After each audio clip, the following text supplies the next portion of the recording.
ശ്രീ കെ വി എസ് ഹരിദാസ്, ഈ പാകിസ്ഥാനെ ഒറ്റതിരിച്ചു നിർത്താനും പാകിസ്ഥാൻ ഭീകര പ്രവർത്തനങ്ങൾക്ക് നൽകുന്ന പിന്തുണയെ തുറന്നു കാട്ടാനുമൊക്കെ രാജ്യാന്തര തലത്തിൽ മറ്റ് രാഷ്ട്രങ്ങളിൽ ഈ കാര്യങ്ങൾ ബോധ്യപ്പെടുത്തുക എന്നതാണ് ഇന്ത്യയിൽ നിന്ന് പോകുന്ന പ്രതിനിധി സംഘത്തിൻ്റെ പ്രധാനപ്പെട്ട ദൗത്യമായി കേന്ദ്ര സർക്കാർ കാണുന്നത്.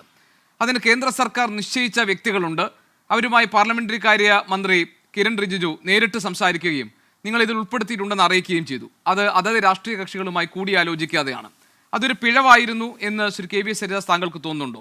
രണ്ടാമത്തെ കാര്യം, അതിനോട് ചേർത്ത് വെച്ച് തന്നെ ഇപ്പോൾ ശശി തരൂരിനെ പോലെ ഒരാൾ ഒഴിവാക്കിയതിൽ വ്യക്തിപരമായി തനിക്ക് യോജിക്കാൻ കഴിയില്ല എന്ന് അദ്ദേഹത്തിൻ്റെ തന്നെ പ്രവർത്തന പരിചയത്തെക്കുറിച്ചും അദ്ദേഹത്തിൻ്റെ ഇറുഡീഷൻ, അദ്ദേഹത്തിൻ്റെ ഈ വിഷയത്തിലെ അദ്ദേഹത്തിൻ്റെ ധാരണ, അദ്ദേഹത്തിൻ്റെ ഈ വിഷയത്തിലുള്ള ഗ്രിപ്പ്, ഇതെല്ലാം വെച്ച് ശ്രീ ജോൺ ബ്രിട്ടാസിനെ പോലെ ഒരാൾ ഈ ചർച്ചയിൽ തന്നെ പറഞ്ഞു. ഇപ്പോൾ തരൂരിനെ ഒഴിവാക്കുന്നു, അതല്ലെങ്കിൽ ആനന്ദ് ശർമ്മയെയും ഗൗരവ് ഗഗോയിയും സയ്യിദ് നസീർ ഹുസൈനെയും രാജ ബ്രൗറിനെയും പോലുള്ളവരെ ഉൾപ്പെടുത്തിക്കൊണ്ട് ഒരു പുതിയ പട്ടിക കോൺഗ്രസ് നൽകുന്നു. രാജ്യ താല്പര്യം മുൻനിർത്തി ഒരു പ്രതിനിധി സംഘത്തെ അയക്കുമ്പോൾ കോൺഗ്രസിനോട് ചോദിക്കുകയും കോൺഗ്രസ് ഒരു പട്ടിക നൽകുകയും ചെയ്യുമ്പോൾ അതിൽ ഇപ്പോൾ ഗൗരവ് ഗൊഗോയിയെക്കുറിച്ച് ഗൗരവമുള്ളൊരു വിമർശനം നിങ്ങൾ ഉന്നയിക്കുകയാണ്. അയാൾ പാകിസ്ഥാൻ ചാരനാണ്, പാകിസ്ഥാൻ ഏജന്റാണ്, അയാളും ഭാര്യയും പാകിസ്ഥാനിൽ താമസിച്ചിട്ടുണ്ട്. അപ്പോൾ ഇന്ത്യയെ പ്രതിനിധീകരിച്ച് പോകുന്ന ഒരു സംഘത്തെക്കുറിച്ച് അതേ രാഷ്ട്രീയ പാർട്ടികൾ ഒരു പട്ടിക നൽകുമ്പോൾ അതിനെ നിങ്ങൾ സംശയത്തോടുകൂടി അതിൽ ചില തെറ്റിദ്ധാരണകൾ ആരോപിക്കുകയും അതേസമയം ശശി തരൂരിനെ നിങ്ങൾ തിരഞ്ഞെടുക്കുകയും ചെയ്യുന്നു. ഇതൊക്കെ എന്താണ് യഥാർത്ഥത്തിൽ സംഭവിക്കുന്നത് ശ്രീ കെ വി എസ് ഹരിദാസ്?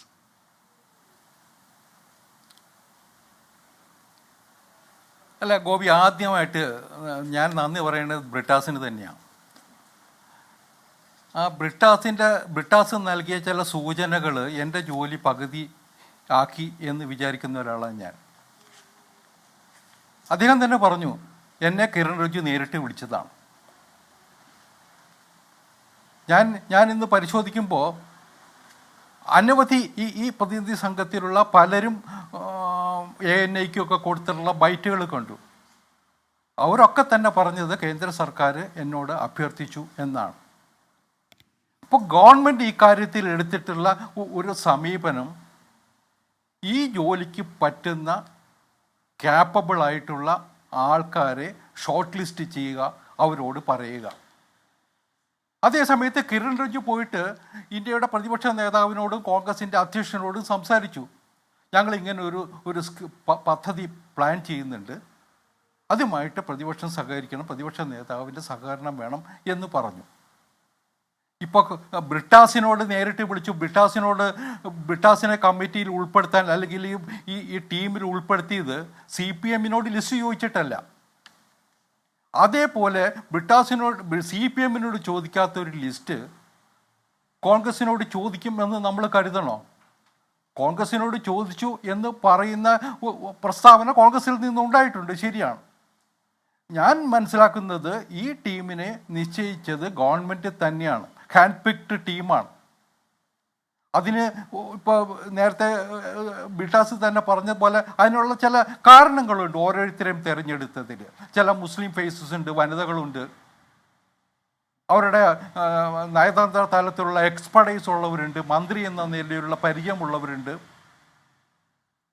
അപ്പോൾ അതൊക്കെ കണക്കിലെടുത്തിട്ടാണ് ഈ തീരുമാനം എടുത്തിട്ടുള്ളത്. ഇപ്പോൾ എല്ലാവരും പറഞ്ഞല്ലോ, ശശി തരൂര് ഇക്കാര്യത്തിൽ അയോഗ്യനാണോ?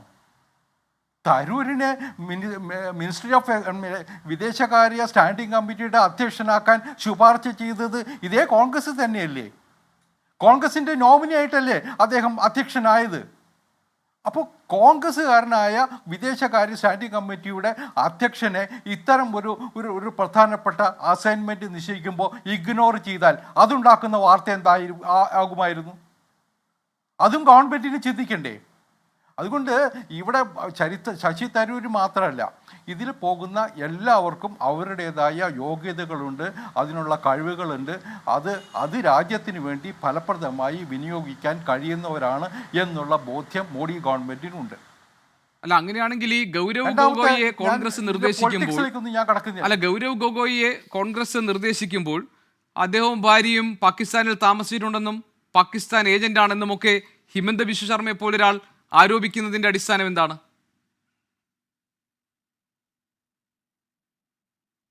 അല്ല, അത് കോൺഗ്രസ് നിശ്ചയിച്ച പേരല്ലേ ഗോപി?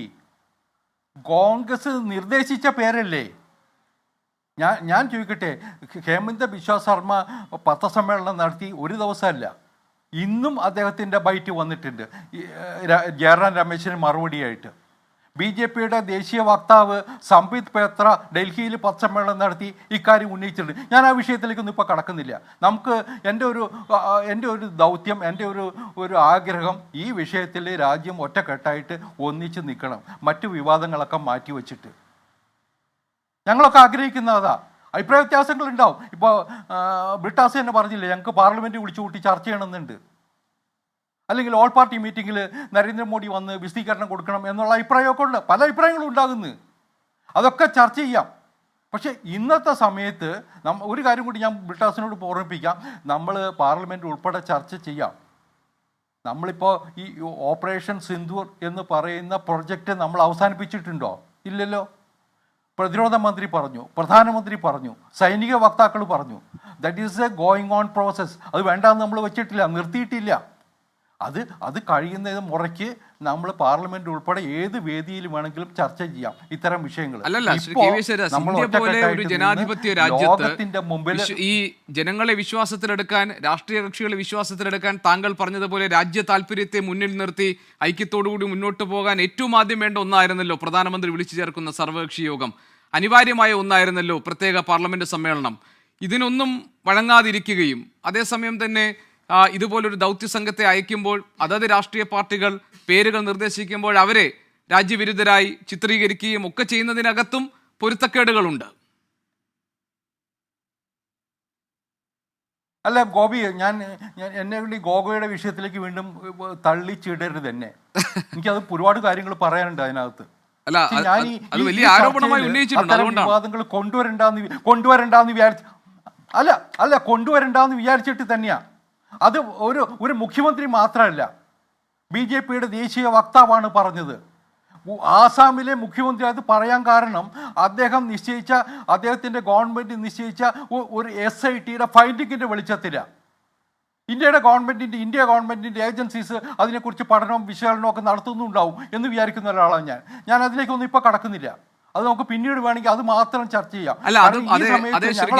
അതിനകത്ത് ഏറ്റവും പ്രധാനപ്പെട്ട കാര്യം താങ്കൾ പറഞ്ഞ തന്നെയാണ്. ഇപ്പൊ BJPയുടെ വക്താവ് തന്നെ പറഞ്ഞത് കോൺഗ്രസ് പട്ടികയിൽ ഉൾപ്പെടുത്തിയവരൊക്കെ പാക് അനുകൂലികളാണ് എന്നതാണ്. ചില്ലറയല്ലല്ലോ ഈ ആരോപണം, ചെറുതല്ലല്ലോ ഈ ആരോപണം. രാജ്യത്തിന്റെ താല്പര്യങ്ങൾ മറ്റ് രാജ്യങ്ങൾക്ക് ഈ നമ്മുടെ ഇന്ത്യയുടെ നിലപാട് അറിയിക്കാൻ പോകുന്ന പ്രതിനിധി സംഘത്തേക്ക് രാജ്യത്തെ ഏറ്റവും പഴക്കം ചെന്ന ഒരു രാഷ്ട്രീയ പ്രസ്ഥാനം അവരുടെ 4 പേരുടെ പട്ടിക പുറത്തിറക്കുമ്പോൾ അവരൊക്കെ രാജ്യദ്രോഹികളും പാക് അനുകൂലികളാണെന്ന് കേന്ദ്ര സർക്കാർ അല്ലെങ്കിൽ കേന്ദ്രം ഭരിക്കുന്ന ഒരു പാർട്ടി പറയുന്നത് ചെറിയ ആരോപണമല്ലല്ലോ ശ്രീ KVS ഹരിദാസ്. എന്നിട്ട് ശശി തരൂരിനെ ഒഴിവാക്കിയതിലെ രാഷ്ട്രീയം കൂടി നമ്മൾ ചർച്ച ചെയ്യുകയാണ്. അല്ല ഗോപി, എനിക്ക് ഗോപി എന്നെ കൊണ്ട് അത് പറയിപ്പിക്കണം എന്ന് നിർബന്ധമാണെങ്കിൽ ഞാൻ പറയാം. ഈ ഗൗരവ് ഗോഗോയ് അട്ടാരി ചെക്ക് പോസ്റ്റ് മുഖേന പാകിസ്ഥാനിലേക്ക് പോകുന്നു. അദ്ദേഹത്തിന് ഫ്ലൈറ്റിൽ പോകാം. അതിന് പകരം അദ്ദേഹം അട്ടാരി ചെക്ക് പോസ്റ്റ് മുഖേന പാകിസ്ഥാനിൽ പോകുന്നു. 15 ദിവസം അവിടെ സ്പെൻഡ് ചെയ്യുന്നു. അദ്ദേഹത്തിൻ്റെ ഭാര്യ ഒരു വിദേശ സ്ത്രീയാണ്. അവർ സെറ്റിൽ ചെയ്തേക്കണ ഇസ്ലാമാബാദിലാണ്. അവിടെ ഈ കോൺഗ്രസിൻ്റെ ഉപനേതാവാണ് ലോകസഭയിൽ. അദ്ദേഹത്തിൻ്റെ ഭാര്യയുടെ ചില പാകിസ്ഥാനിലെ ബന്ധങ്ങളെക്കുറിച്ച് പോലും ആക്ഷേപവും ഉന്നയിക്കപ്പെട്ടിട്ടുണ്ട്. എനിക്കതിൻ്റെ വിശദാംശങ്ങളിലേക്ക് കടക്കാൻ താല്പര്യമില്ല. ഞാൻ പറയുന്നത് പബ്ലിക് ഡൊമൈനിൽ ഓൾറെഡി ഉള്ള വിവരങ്ങളാണ്. അത്തരം ഒരാളെ ഈ ഒരു വേളയിൽ നമ്മൾ കോൺഗ്രസ് പാർട്ടി ഈ സംഘത്തിൽ ഉൾപ്പെടുത്തണമെന്ന് നിർദ്ദേശിക്കണോ? വേറൊരാൾ നസീർ ഹുസൈൻ എന്ന് പറയുന്ന കർണാടകത്തിൻ്റെ രാജ്യസഭാ അംഗം, അദ്ദേഹത്തിനെ രാജ്യസഭയിലേക്ക് തെരഞ്ഞെടുത്ത ദിവസം ആ ആഘോഷത്തിനിടയ്ക്ക് പാകിസ്ഥാൻ സിന്ദാബാദ് എന്ന് പറഞ്ഞ മുദ്രാവാക്യം മുഴങ്ങി. അത് ഇന്ത്യയിലെ സോഷ്യൽ മീഡിയയിൽ മുഴുവൻ ചർച്ച ചെയ്ത, ദേശീയ ചാനലുകൾ അന്ന് ചർച്ച ചെയ്തതാണ്. അതിനെക്കുറിച്ച് സിദ്ധരാമയ്യയുടെ ഗവൺമെൻറ് അന്വേഷണത്തിന് ഉത്തരവിട്ടു. ആ റിപ്പോർട്ട് എന്താണെന്ന് എനിക്കിപ്പോഴും അറിയില്ല. ഇതും ഇപ്പോൾ ഇന്നത്തെ ദിവസം ലോകം മുഴുവൻ ചർച്ച ചെയ്യുന്നുണ്ട്. ഞാൻ പറയുന്നത് ഇതൊന്നും അങ്ങനെ ആവണമെന്നല്ല ഞാൻ പറഞ്ഞത്. ഇത് കോൺഗ്രസിനകത്തുള്ള പ്രശ്നങ്ങളാണ് പലതും. കോൺഗ്രസ്സുകാർ ഇത്രയും വലിയൊരു ആക്ഷേപം വന്നിട്ട് ഗൗരവ് ഗൊഗോയോട് പറഞ്ഞോ യു ഷുഡ് ക്ലാരിഫൈ എന്ന് പറഞ്ഞോ? നിങ്ങൾ ആരെങ്കിലും കേട്ടോ? ഒരു മറുപടി കോൺഗ്രസിന്റെ നേതൃത്വത്തിൽ നിന്ന് രാജ്യം കേട്ടോ ഇതുവരെ? അപ്പോൾ ഇത്തരം ഒരാളെ ഇത്തരം ഒരു സുപ്രധാന ദൗത്യത്തിനുള്ള സംഘത്തിൽ ഉൾപ്പെടുത്തണം എന്ന് പറഞ്ഞാൽ അതിൻ്റെ അർത്ഥം എന്താ?